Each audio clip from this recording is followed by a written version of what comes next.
সুপ্রিয় ভিউয়ার্স, আন্তর্জাতিক সংবাদে সবাইকে স্বাগত। প্রথমে জানিয়ে দেব ইসরায়েল ফিলিস্তিন যুদ্ধের সর্বশেষ সাথে আপডেট সংবাদ, এরপর বিস্তারিত। সিরিয়ায় ইরাকের অস্ত্র ভান্ডারে বিমান হামলা চালিয়েছে আমেরিকা। আরো জানিয়ে দেব 72 ঘন্টায় 6 পশ্চিমা জাহাজে হুতিদের হামলা। এবার বাইডেন ও নেতানিয়াহুর বন্ধুত্বের ফাটল, নির্বাচনের মাধ্যমে নেতানিয়াহুকে বিদায় করবে বাইডেন। যুদ্ধবিরতি কার্যকর অনিশ্চিত, জাতিসংঘের প্রস্তাব পাশের পর গাজায় ইসরায়েলি বিমান হামলা অব্যাহত। এবার আইএস এর উত্থান নিয়ে নতুন সংখ্যা, 147 জঙ্গিকে আটক করল তুরস্ক,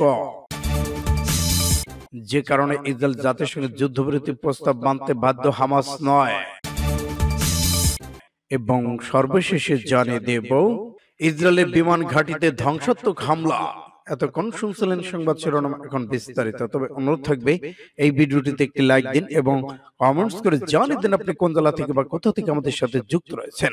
এবং ইসরায়েল ফিলিস্তিন যুদ্ধের সর্বশেষ ঘটনা আপডেট সংবাদ হাতে পেতে চ্যানেলটি সাবস্ক্রাইব করে আমাদের সঙ্গে থাকুন। ধন্যবাদ। সিরিয়ায় ইরাকের অস্ত্র ভান্ডারে ভয়াবহ বিমান হামলা চালিয়েছে আমেরিকা।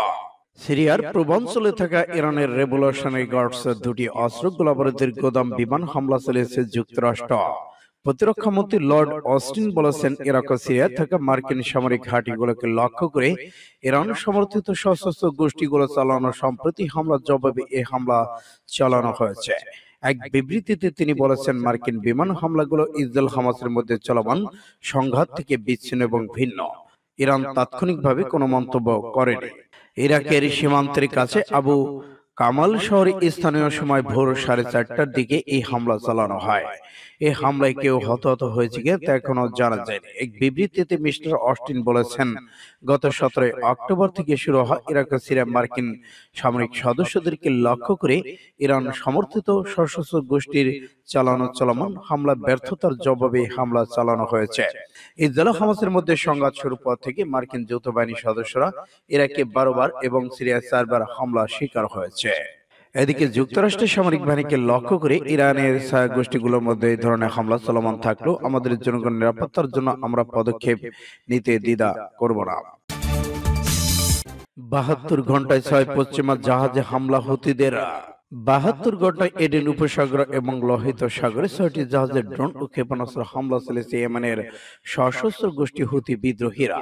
মঙ্গলবার এক বিবৃতিতে দাবি করেছে হুতিরা। খবর রয়টার্সের। এক বিবৃতিতে হুতিদের মুখপাত্র ইয়াহিয়া শারিদ দাবি করেছেন, মার্কিন ও ব্রিটিশ কি না নিশ্চিত হওয়ার পর মস্কোকে সারাত জাগা, এপিএল ডেস্ট্রয়েট এবং হংকং এবং পিডি লেডি নামে জাহাজগুলোতে হামলা চালিয়েছে তারা। তার দাবি, ওই 4 জাহাজ ছাড়াও ইসরায়েলের নগরী ইটালির কাছে লোহিত সাগরে 2টি মার্কিন জাহাজে হামলা চালানো হয়েছে হুতিদের। এক বিবৃতিতে ইউএস সেন্ট্রাল কমান্ড জানিয়েছে, হুতিরা চীনা মালিকানাধীন তেল ট্যাঙ্কার এমভি হংফু এর আশপাশে ক্ষেপণাস্ত্র ছড়েছে। সিঙ্গাপুরের পতাকাবাহী কন্টেইনার জাহাজ এপিএল ডেস্ট্রয়েট এবং পিটি লেডি, মাল্টার পতাকাবাহী পণ্যবাহী জাহাজ মার্কিন অর্থায়নে পরিচালিত মস্কোকে সারাতোগা কার্গো জাহাজটি মার্কিন প্রতিরক্ষা বিভাগ মন্ত্রণালয়ের ইউএসএ অন্যান্য সরকারি সংস্থার জন্য রসদ ও সরবরাহ করে।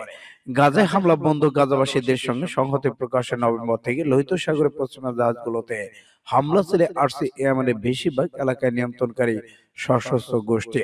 সূত্র ইন্ডিয়া টুডে। বাইডেন ও নেতানিয়াহুর বন্ধুত্বের ফাটল, নির্বাচনের মাধ্যমে নেতানিয়াহুকে বাদ। গাজা ইসরায়েলের ভয়াবহতা শুরু থেকে পাশে থাকছে যুক্তরাষ্ট্র। আধুনিক সব যুদ্ধাস্ত্র আর্থিক সহায়তা দিয়ে পাশে থেকেছে ওয়াশিংটন। যুদ্ধবিরতির প্রস্তাবে টানা 3 বার ভেটো দিয়েছে জাতিসংঘ নিরাপত্তা পরিষদে। ইসরায়েলের প্রতি যুক্তরাষ্ট্রের এমন সমর্থনে স্থগিত হয়েছে গাজার যুদ্ধবিরতি। অবশেষে সোমবার নিরাপত্তা পরিষদে যুদ্ধবিরতির প্রস্তাবে ভেটো দেওয়া থেকে বিরত থেকেছে যুক্তরাষ্ট্র। ফলে প্রথমবারের মতো গাজার যুদ্ধবিরতির প্রস্তাব পাশ হলো জাতিসংঘের নিরাপত্তা পরিষদে। যুক্তরাষ্ট্রে এমন সিদ্ধান্ত বেশ ক্ষিপ্ত হয়েছে ইসরায়েল। এমনকি বাইডেন নেতানিয়াহুর পর বন্ধুত্বের মধ্যে ইতিমধ্যে ফাটল ধরেছে। ওয়াশিংটন পোস্ট এই খবর জানিয়েছে। গাজার যুদ্ধবিরতি প্রস্তাবটি যুক্তরাজ্যে ভেটো দেওয়া থেকে বিরত থাকার ব্যাপারটি মোটেও ভালো চোখে দেখেনি ইসরায়েল। দেশটির প্রধানমন্ত্রী ইসরায়েলের একটি প্রতিনিধিদের যুক্তরাষ্ট্র সফর বাতিল করেছে। সোমবার নেতানিয়াহু কার্যালয় থেকে দেওয়া এক বিবৃতিতে বলা হয়েছে, নিরাপত্তা পরিষদের যুদ্ধবিরতি প্রস্তাবটি পাশ ঠেকাতে যুক্তরাষ্ট্রের ব্যর্থতা মার্কিন প্রশাসনের আগে অবস্থান থেকে স্পষ্ট সরে আসার উদাহরণ। একই বক্তব্যে তিনি আরো বলেছেন, এই প্রত্যাহার যুদ্ধ প্রচেষ্টা এবং জিম্মিদের মুক্তি প্রচেষ্টা উভয়কে আঘাত করেছে, কারণ এটি হামাসকে আশা দেয় যে আন্তর্জাতিক চাপ আমাদের জিম্মিদের মুক্তি না দিয়ে যুদ্ধবিরতি মেনে দিতে, এমনকি সেই প্রস্তাবে সব বন্দী অবিলম্বে নিঃশর্ত মুক্তির পাশাপাশি তাদের চিকিৎসা অন্যান্য মানবিক চাহিদা পূরণের জন্য মানবিক সহায়তা প্রবেশ নিশ্চিত করার দাবিও জানিয়েছে। তবে যুদ্ধবিরতির সিদ্ধান্তকে উপেক্ষা করে গাজা অবিরত হামলা চালিয়ে যাওয়ার হুমকি দিয়েছে ইসরায়েল। দেশটির পররাষ্ট্র মন্ত্রণালয় ইসরায়েল কার্টন বলেছেন, জাতিসংঘ নিরাপত্তা পরিষদের প্রস্তাব সত্ত্বেও তেল আবিব গাজা উপত্যকার যুদ্ধবিরতি মানবে না। সামাজিক যোগাযোগ মাধ্যম এক্স অ্যাকাউন্টে এক বিবৃতিতে কার্টোসে লিখেছেন, ইসরায়েল যুদ্ধবিরতি মানবে না, আমরা হামাসকে ধ্বংস করব এবং সব জিম্মি ঘরে ফিরে না আসা পর্যন্ত লড়াই চালিয়ে যাবে। একই সঙ্গে কথা বলেছে ইসরায়েলের প্রতিরক্ষা মন্ত্রী ইয়োব গ্যালন্ট। তার মতে গাজায় যুদ্ধ বন্ধ করার নৈতিক কোনো কারণ নেই। সূত্র পাস টুডে। যুদ্ধবিরতি কার্যকর অনিশ্চিত, জাতিসংঘের প্রস্তাব পাশের পর গাজায় ইসরায়েলের ভয়াবহ বিমান হামলা অব্যাহত। অবরুদ্ধ গাজা উপত্যকায় ইহুদিবাদী ইসরায়েলের বর্বর আগ্রাসন বন্ধের দাবিতে জাতিসংঘ নিরাপত্তা পরিষদের প্রস্তাব পাশ হওয়া সত্ত্বেও বিমান হামলা অব্যাহত রেখেছে দখলদার সেনা। অথচ এই প্রস্তাবে দ্রুতই গাজা উপত্যকায় বিমান হামলা বন্ধের কথা বলা হয়েছে। ফিলিস্তিন তথ্যকেন্দ্র বলছে, ইসরায়েল আজ গাজার বেশ কয়েকটি এলাকায় বিমান হামলা চালিয়েছে। ইসরায়েলি সেনার আবাসিক ভবন বাস্তুচ্যুত মানুষের সমাবেশে আঘাত হানে, এতে অন্তত 15 জন নিহত এবং কয়েকশো মানুষ আহত হয়েছে। ইতিমধ্যেই এর মধ্যে 4 জন নারী এবং কয়েকটি শিশু নিহত হয়। রাফা শহরের উত্তরে মচবে এলাকায় একটি আবাসিক ভবনে বর্বর ইসরায়েলি সেনা হামলা চালায়। গণমাধ্যম খবরে বলা হয়েছে, গাজায় দখলদার সেনাদের সাথে প্রতিরোধ যোদ্ধাদের লড়াই অব্যাহত রয়েছে। ইসরায়েলে হামলা অব্যাহত থাকার কারণে নিরাপত্তা পরিষদের পাশ হওয়া প্রস্তাব অনুসারে গাজায় যুদ্ধবিরতি কার্যকর করা যাবে কিনা তা নিয়ে সন্দেহ দেখা দিয়েছে। এর আগে গতকাল ইসরায়েলে বর্বর আগ্রাসন গণহত্যা বন্ধের দাবিতে জাতিসংঘ নিরাপত্তা পরিষদে একটি প্রস্তাব পাশ হয়েছে। ফিলিস্তিনের প্রতিরোধ আন্দোলনগুলো এই প্রস্তাবকে স্বাগত জানানো ক্ষুব্ধ হয়েছে ইসরায়েল। সূত্র পাস টুডে এসআইবি জিএআর। আইএসের উত্থান নিয়ে নতুন সংখ্যা। মার্কিন প্রতিষ্ঠায় Washington institute Islamic State IS নেমলে 5 বছর পূর্তি উদযাপন করেছে গত বৃহস্পতিবার। পরদিন মস্কোর স্কোয়াস কনসার্ট হল কেঁপে ওঠে নারকীয় হামলায়। জারদার স্বীকার করেছে এই ইসলামিক গোষ্ঠী আঞ্চলিক সহযোগী আইএস। 5 বছর ধরেই যে গোষ্ঠীটি নির্মূলের দাবি করে আসছে মার্কিনরা, তাদের আঞ্চলিক শাখার এমন ভয়াবহ হামলার পর প্রশ্ন উঠেছে, আবার কিভাবে এতটা সংগঠিত হলো সন্ত্রাসীরা। কয়েক বছর ধরে আফগানিস্তানের শক্তির জানান দিয়ে আসছে আইএস কে। প্রতিদ্বন্দ্বী হলেও তালেবান ক্ষমতায় আসার পর বেড়েছে তাদের সক্ষমতা। তালেবানের বিমান বাহিনী না থাকায় সুবিধাকে কাজে লাগিয়ে শক্ত করেছে ঘাঁটি, এমনকি যুক্তরাষ্ট্রের সেনা আফগান ছাড়ার সময় সংগ্রহ করেছে অনেক আধুনিক মার্কিন অস্ত্র। আইএস কে গত কয়েক বছরের মধ্যে হামলায় ছিল আফগানিস্তান কেন্দ্রিক। গত জুনে প্রতিবেশী পাকিস্তান হামলার দায় স্বীকার করেছে গোষ্ঠীটি। এরপর ইরান হয়ে লক্ষ্য বানালো ইউরোপের দেশ রাশিয়াকে। বিশ্লেষণে বলেছেন, বিশ্ববাসীকে নিজের পুনরুত্থানের জানান দিতে এমন সহিংস হয়ে উঠেছে সন্ত্রাসীরা। এ প্রসঙ্গে যুক্তরাষ্ট্রের সামরিক কর্মকর্তা মাইকেল কুরিবা বলেছেন, এই বছরের শুরু থেকেই আইএস ইরাক ও সিরিয়া হামলা মাত্রা বাড়িয়েছে। আফগানিস্তান থেকে এই গোষ্ঠী হামলার ঝুঁকি অনেক বেড়েছে। আইএস খেরাসান তাদের সক্ষমতা বাড়িয়েছে। আগামী 6 মাস যুক্তরাষ্ট্র বিশ্বের বিভিন্ন প্রান্তে থাকা বিদেশিদের উপর আরো হামলার চেষ্টা করবে তারা। সূত্র পাস টুডে। এবার 147 জঙ্গিকে আটক করল তুরস্ক। আইএস সদস্যদের সন্ধানে ব্যাপক তল্লাশি অভিযান শুরু করেছে তুরস্ক। দেশ জুড়ে সাঁড়াশি অভিযানে আটক করেছে 147 সন্দেহভাজন জঙ্গিকে, জানিয়েছে বার্তা সংস্থা এএফপি।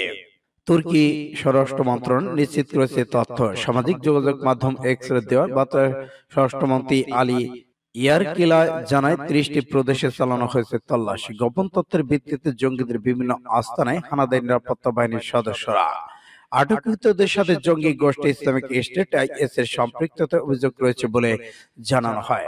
অনেকের বিরুদ্ধে বিভিন্ন অঞ্চলে সংঘর্ষে জড়িত হওয়ার তথ্য রয়েছে। আইএস কে অর্থায়নের অভিযোগ ওঠে কয়েকজনের বিরুদ্ধে। উল্লেখ্য, গত শুক্রবার নজিরবিহীন হামলায় মস্কোকে স্কোয়াশ কনসার্ট হলে বন্দুকধারীদের এলোপাথারি গুলি অগ্নিকাণ্ডে 137 জনের প্রাণহানি ঘটে। এরপরে হামলার দায় স্বীকার করেছে জঙ্গি গোষ্ঠী আইএস। তার বেশ ধরেই আইএস সদস্যের সন্ধানে তুরস্কের এই সাহসী অভিযান। সূত্র পাস টুডে।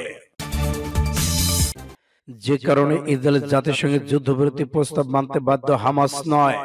গাজায় অবিলম্বে যুদ্ধবিরতির আহ্বান জানিয়ে একটি প্রস্তাব পাশ করেছে জাতিসংঘ নিরাপত্তা পরিষদ। এর আগে এরকম প্রস্তাবে যুক্তরাষ্ট্র ভেটো দিলে এবার ভোটদান থেকে বিরত থেকেছে দেশটি। বিশেষজ্ঞরা বলেছেন এই প্রস্তাবটি পাশের অর্থ হলো ইসরায়েল তা পালন করতে বাধ্য, কিন্তু গাজা ভিত্তিক ফিলিস্তিন প্রতিরোধ গোষ্ঠী হামাস তা পালন করতে বাধ্য নয়, কারণ হামাস কোনো রাষ্ট্র নয়। নিরাপত্তা পরিষদের এই প্রস্তাব সব পণবন্দীদের অবিলম্বে নিঃশর্ত মুক্তির দাবি জানানো হয়েছে। গত বছর অক্টোবর যুদ্ধ শুরুর পর থেকে বেশ কয়েকটি ব্যর্থ প্রচেষ্টা পরে নিরাপত্তা পরিষদ এই প্রথম যুদ্ধবিরতির আহ্বান জানালো। গাজায় ইসরায়েল আক্রমণের প্রেক্ষাপটে মার্কিন যুক্তরাষ্ট্রের পদক্ষেপ তার এবং মিত্র ইসরায়েলের মধ্যে ক্রমবর্ধমান মতবিরোধের ইঙ্গিত দিচ্ছে। নিরাপত্তা পরিষদের এই প্রস্তাব পাশের ইসরায়েলের প্রধানমন্ত্রী বেনিয়ামিন নেতানিয়াহুর কার্যালয় থেকে এক বিবৃতিতে বলা হয়েছে, এর আগে পণবন্ধ মুক্তির সাথে যুদ্ধবিরতির বিষয়টি যুক্ত রাখা হলেও এবার যুক্তরাষ্ট্র তাদের এই অবস্থান পরিত্যাগ করেছেন। এতে বলা হয়েছে, দুঃখের বিষয় মার্কিন যুক্তরাষ্ট্র নতুন প্রস্তাবনায় ভেটো দেয়নি। বিবৃতিতে বলা হয়েছে, এই পণবন্দীদের মুক্তির প্রচেষ্টাকে ক্ষতিগ্রস্ত করেছে। এটি হামাসকে ধারণা দিয়েছে যে তারা বন্দীদের মুক্ত না করে যুদ্ধবিরতি অর্জনের জন্য ইসরায়েলের উপর আন্তর্জাতিক চাপ ব্যবহার করতে পারে। ওয়াশিংটন একটি ইসরায়েলি প্রতিনিধি দল মার্কিন কর্মকর্তাদের এই সপ্তাহের জন্য নির্ধারিত বৈঠক বাতিল করার সিদ্ধান্ত নিয়েছে নেতানিয়াহু, বলা হয়েছে বিবৃতিতে। সূত্র পাস টুডে। ইসরায়েলি বিমান ঘাঁটিতে ড্রোন হামলার দাবি ইরাকি প্রতিরোধ যোদ্ধাদের।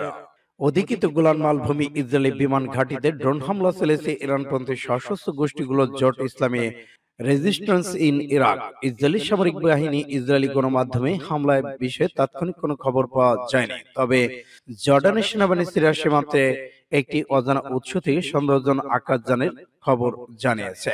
খবরে বলা হয়েছে, ইরাকের সশস্ত্র গোষ্ঠী ইসরায়েলি বিমান ঘাঁটিতে ভয়ানক হামলা চালিয়েছে। এক বিবৃতিতে ইসলামিক রেজিস্ট্যান্স বলেছেন, গাজা ফিলিস্তিনদের সঙ্গে সংহতি প্রকাশ করে ইসরায়েলি বিমান ঘাঁটিতে হামলা করা হয়েছে। রমজান মাসে তারা শত্রুদের শক্ত ঘাঁটিগুলোতে এই ধরনের হামলা দ্বিগুণ করবে বলে উল্লেখ করেছে। গত 11 মার্চ ইসরায়েলি বেন গুরিয়ন বিমানবন্দরকে লক্ষ্য করে বিস্ফোরক ড্রোন হামলা চালানোর দাবি করেছে ইসলামী রেজিস্ট্যান্স। গাজা যুদ্ধের সময় ইরাকে অবস্থিত মার্কিন সামরিক ঘাঁটিতে নিয়মিত হামলা চালিয়ে আসছে ইসলামী রেজিস্ট্যান্স। সূত্র আরব নিউজের।